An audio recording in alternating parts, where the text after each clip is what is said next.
Hey, ¿qué tal te va? Como viste en el título, hoy toca hablar sobre el Imperio Carolingio, así que comencemos de una vez. Suelta la intro.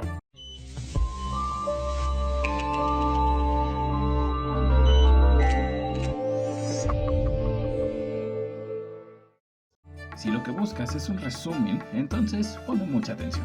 El Imperio Carolingio fue una organización territorial, social y política, la cual se desarrolló en Europa Occidental entre los siglos VIII y siglo IX, la cual fue fundada por los reyes francos, Pipino el Breve y Carlomagno, la cual se veía como un símbolo de restauración del Imperio Romano de Occidente.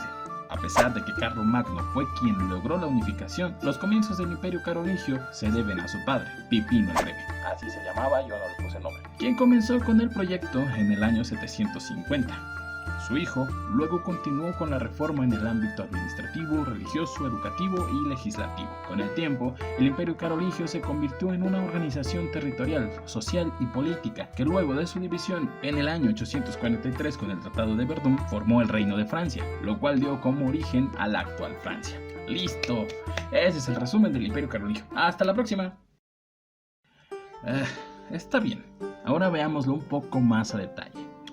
El Imperio Carolingio surge entre el desastre ocasionado luego de la caída del Imperio Romano. Durante la época del Imperio Romano de Occidente, todos los reinos y ciudades, todos estaban bajo un estandarte, bajo una creencia, y daban la idea de que eran una sola ciudad. Luego del triunfo de los bárbaros, cuando todo cayó en el caos y la incertidumbre reinó, en esta situación llegan los carolingios. Lo que ellos querían realizar no consistía en restaurar todo lo que el Imperio Romano ya había logrado, o resucitar un estado de cosas ya abolido, sino que intentaron construir sobre las ruinas del viejo mundo un nuevo mundo, motivados por nuevos principios y devolver, si es que se puede decir así, un espíritu al occidente que agonizaba. Como dije, el Imperio Carolingio tuvo grandes representantes y fundadores, a Pipino el Breve y a su hijo Carlomagno. En el año 768, Pipino decide dividir su reino entre sus hijos, Carlos y Carlomagno. Sin embargo, luego de desacuerdos y rivalidades entre estos dos hermanos, el asunto se resolvió con la muerte de Carlomán 3 años después, dejando la totalidad del reino a Carlomagno, ya que la descendencia de Carlomán reconoce a Carlomagno como el líder a seguir. Siendo así, se corona como nuevo rey franco, siendo conocido como Carlomagno,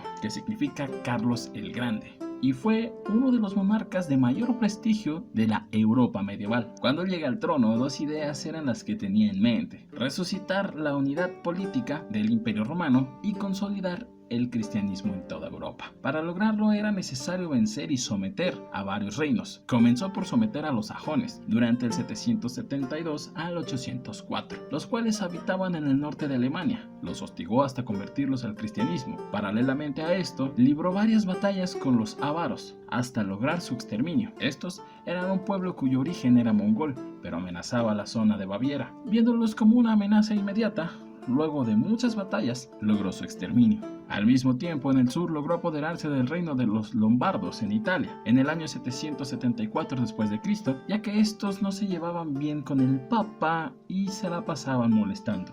Pobrecito. También intentó cruzar por los Pirineos, llegando a la Europa musulmana, aunque no tuvo mucho éxito, o al menos no el éxito esperado, ya que solo logró hacerse de un pequeño territorio fronterizo, siendo conocido como la Marca Hispánica. A lo largo de sus conquistas lograría expandir su territorio desde el Atlántico del río Elba y desde el mar Báltico a España e Italia. Carlomagno, al ser un buen católico, yo supongo que era un buen católico, tanto que el Papa Leo III lo coronó como emperador en la Navidad del año 800. Siendo así, Carlomagno y su imperio se convirtieron en el brazo armado de la iglesia. ¡Oh, pirro! Aunque el Imperio Carolingio era como una especie de renacer del Imperio Romano, su modelo de organización fue completamente germano. Carlomagno gobernó su imperio de manera absoluta, al estilo de los emperadores romanos. Sin embargo, los hombres libres de su imperio se reunían 2 veces al año, al modo germano, en una asamblea aprobando las leyes llamadas capitulares. En la capital del imperio, es decir, la ciudad de Aquisgrán, creo que era la capital porque ese vato vivía ahí, no por la importancia de la ciudad, aunque también era importante. Bueno, mejor continuamos. En Aquisgrán, Carlomagno contaba con un grupo de funcionarios que lo ayudaban en sus tareas, como por ejemplo, el canciller, que era su secretario, y el chambelán, que era el que se encargaba de los asuntos concernientes al servicio personal del gobernante. Y pensar que en la actualidad, al menos en México, usamos a los chambelanes para bailar con la quinceañera. Sí, Se tenía que decir y se dijo. En cuanto a lo territorial, se organizó en provincias, o también llamados condados, en las cuales se desarrolló la agricultura. Al frente de estas, representantes del poder civil y militar de cada comarca, estaba un conde, el cual resguardaba al imperio de invasores. Por encima de los condes estaban los gobernantes, los cuales eran los marqueses. Aquí es donde se pueden ver los inicios de lo que más adelante se va a transformar en el feudalismo.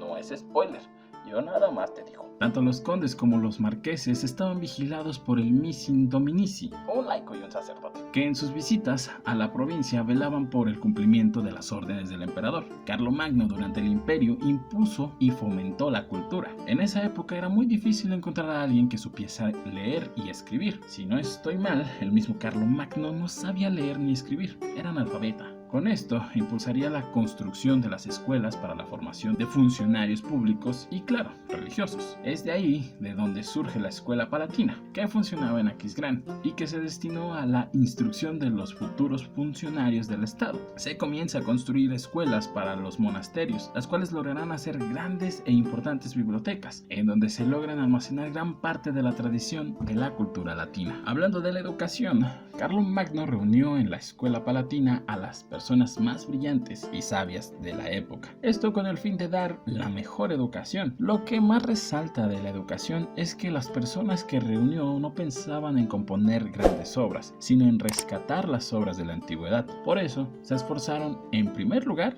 por rescatar la pureza del idioma latino, escribiendo gramáticas. Además, ellos enseñaron las llamadas artes liberales, formadas por el trivium, es decir, La gramática, retórica y dialéctica. y el quadrivium, que sería. La aritmética, geometría, música y astronomía. Estas disciplinas se convirtieron en la base de todo el saber de la Edad Media. ¿Era tan fácil ser una persona culta en aquel entonces? Dicen que la historia es cíclica y que se repite, que podemos aprender de los errores del pasado, que podemos ver lo que pasó y cómo pasó para evitar que vuelva a pasar.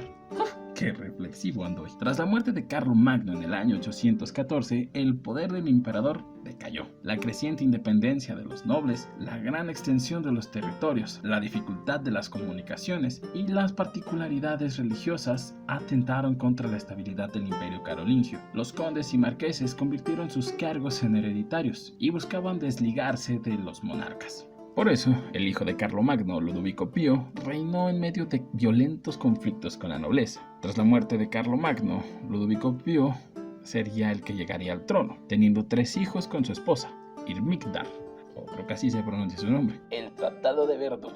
Se firmaría en el año 843 por los 3 hijos de Ludovico Pío, nietos de Carlomagno, es decir, Lotario I, Luis el Germánico y Carlo el Calvo. Por un lado, este acuerdo pondría fin a las hostilidades y revueltas en las que el imperio se había sumido durante largo tiempo, precisamente por culpa de la ambición de los 3 hermanos para dominar el territorio de su padre. Pero, además, el mismo serviría para desintegrar finalmente al imperio carolingio. Sería, por tanto, el tratado que conformaría la Europa moderna. Al ser un resumen, no puedo poner muchas cosas importantes como los antecedentes del imperio carolingio, además de otras tantas cosas que se quedaron fuera de este resumen, pero tranquis, ya habrá tiempo para hablar más a fondo. Pero ahora, si te gustó el video, te invito a suscribirte. Por favor, me ayudas un montón.